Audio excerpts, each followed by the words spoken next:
We are presenting a robot that is supposed to work in a constrained area. This can be a table or some space that has a marked boundary. The robot uses 4 infrared sensors for edge detection and a Raspberry Pi 3 for control. It has 2 motors that are controlled using H-bridge driver via PWM signal.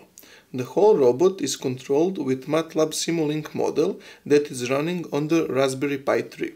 The brains of the robot are 3 neural networks, 2 for pattern recognition and 1 for fitting. The first neural network is used for determining the desired movement of the robot based on the readings from the sensors and the current speed and direction.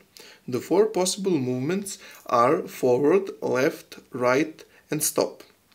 The second neural network is used for determining the direction of movement based on the same parameters like the first network. The third neural network is used to calculate PWM values for the motors based on the results of the first 2 neural networks.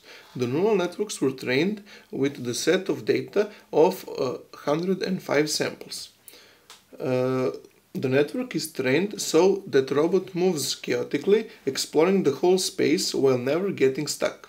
The possibilities for expanding the robot is to include another neural network that will learn where the boundaries are, leading the robot to never come near the edge.